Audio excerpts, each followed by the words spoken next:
Орхон аймгийн инженерийн шугам сүлжээ 40 жилийн настай гэтэл аймаг улам тэлж гэр хороол болон орон сууц нэмэгдсээр байна. Энэ бүхэнд 40 жилийн өмнө хийгдсэн ЦТП болон бусад инженерийн шугам сүлжээний их усрүүд хүрч ажиллах чадалгүй байгаа билээ. Орон нутагт жил болгон тодорхой хэмжээний хөрөнгө гаргаж аварын хэмжээнд байгаа зарим шугам хоолойг засварладаг хэдий ч зайлшгүй шаардлагатай газрууд орхигддог тохиолдлууд гарч байгаа ч. Мөн Орхон аймаг өнгөрсөн онд цэвэр усны алдагдал 54% гарсан байна.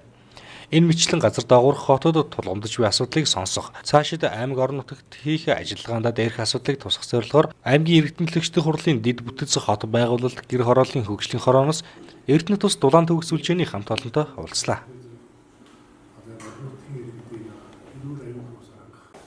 Хотоо голт дэд бүтэц гэр хорооллын хөгжлийн хорооны зүгээс одоо 2019 онд бид нар олон ажил бол төлөвлөсөн байгаа. За энэ төлөвлөгөөний дагуу өнөөдөр Орхон аймгийн инженерийн шугам сүлжээ. За тэгээд дэд үтсийн талаарх одоо мэдээллүүдийг авлаа.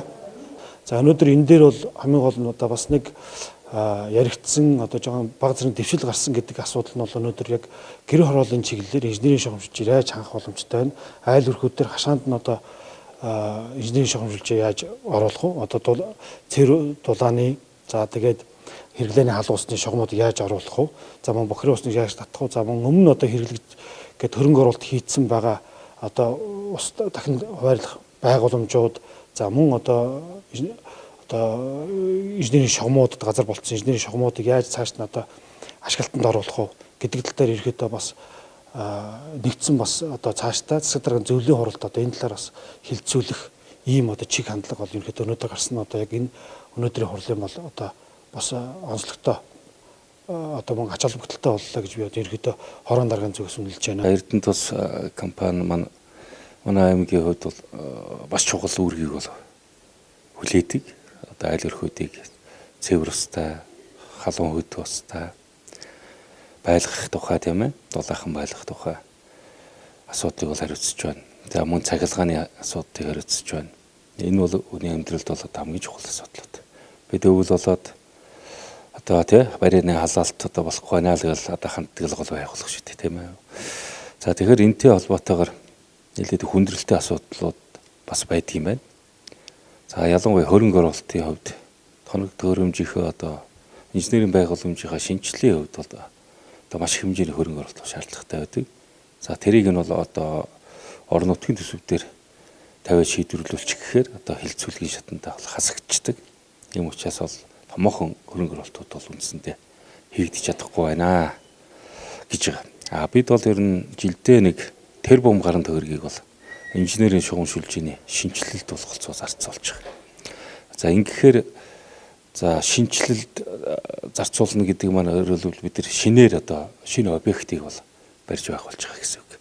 За манай Эрдэнэ тусын одоо тулгамддаг асуудал нь 40 жил болсон энэ инженерийн шугам сүлжээний зарим хэсгийг нь бол одоо гарцааг бол одоо энэ жил одоо засварлах шаардлагатай байна. Энд хөрөнгө оруулалт хэрэгтэй байна гэдгээ ялгаж аваад одоо өнөөдөр бол төлөөлөгч нарт танилцууллаа.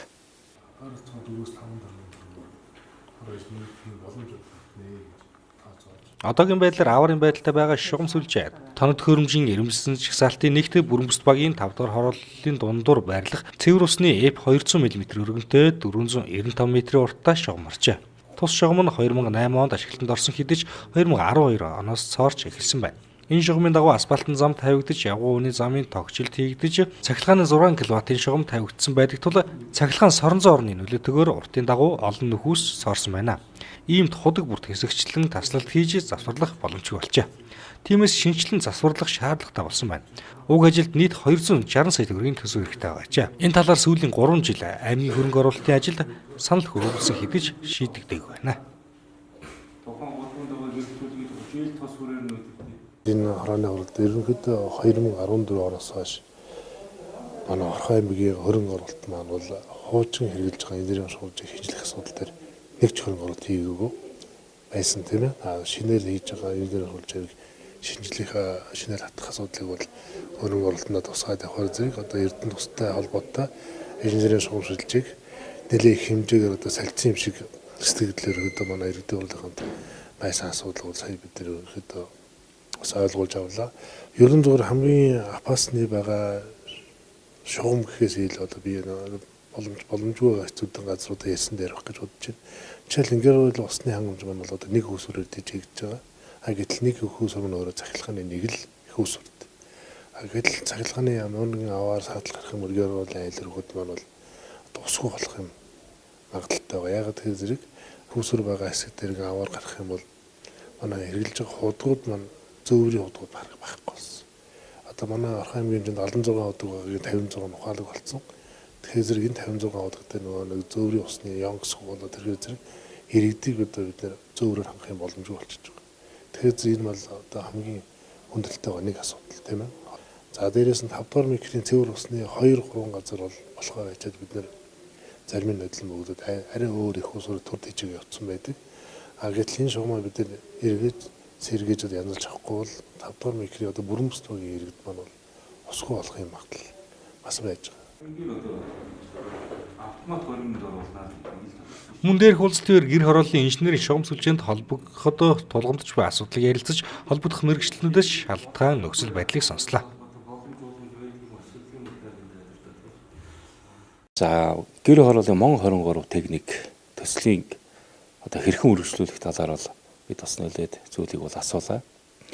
За одоо гэр хорооллын бүсэд ус дулаан хуваарлах төв буюу одоо гэр хорооллын айлуудыг одоо яг одоо халуун усаар хангах одоо юм гол одоо байгууламж 7 ширхэг бол байна.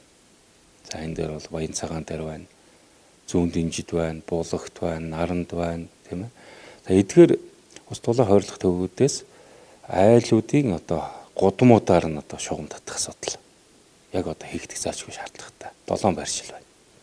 Тэгэхээр эх оны төсөв дээр бид нар энэ 7 байршил дээр орон нутгийн төсөв дээр бас тодорхой хэмжээний санхүүжилт тавиад одоо айлуудыг инженерийн шугам сүлжээнд халаалтанд одоо холбох юм боломж бол байна. За энэ зургалыг нь бол одоо хот байгуул барилга захиалагчийн албатай хамтран одоо гүйцэтгэхээр бол сая бас ярилцлаа. За энэ бол бас нэг зөв асуудал байна. Нийт ус дулаан хуваарлах төв нь 30 кВт-ын 3 ширхэг носоостой 6 айл 30 ширхэг кВт-ын носоосоор хангах юмс боломж алгаа гэдгээр хойшлогдоод ингэ явсан. За Баян Нарангийн ус дулаан хуваарлах төв дээр инженерийн шугам сүлжээний төлөвлөлтийн зураг урд дулаан хойд хэсгээр төлөвлөлтийн зураг нь хийгдээд ирсэн. Энэ холбоод одоо ус дулаан хуваарлах төвийг ажлуудыг гэхээр хорооллын эцсийн цэг дээр Эрдэнэтийн дулааны цахилгаан станцын даралт 1.3 атагийн даралтаар очдог. Энэ юутэй холбогдолтой вэ гэхээр шугам өргөтгөл хийгдэх, дээр нь энэ 9-р цэг дээрх носоос станцыг ажилд оруулах үгс шалтгаалаад байгаад байгаамаа. Энэ 9-р цэг дээрх носоос станц хамгийн түрүүнд юу нь бол яаралтай орохгүй бол манай хойд зооны өндөрлөг цэгүүд ерөнхийдөө дандаа 3.1, тэгээ 2.5, тэгээд эцсийн цэг дээр 1.4 дээдлэн ингээд очиж байгаа. За ийм шалтгаанууд байгаа. Дээр нь юуных байгаа? Баян булгийн ус дулаан хуваарлах төв маань бас даралтын маань хүрдгүү ус дулаан хуваарлах төв дээр эцсийн цэг нь одоо сургуулиас хоошоо холбогдоод явах гэхээр бас боломж нь баггүй. Техникийн боломж баггүйгээс хоошоо явсан айлуудтай бас үүж чадахгүй байна. За булгийн ус дулаан хуваарлах төв 2 дугаар контрын шугам сүлжээ нь годамжныхаа яг эхлэлээр очиж зогсцсон. Тэрнээс цаашаа юусоо шугам сүлжээнд татагдаагүй учраас бас айлуудаа бас инженерийн шугам сүлжээнд холбогдох ямар ч боломж нь бүрдээгүй байна.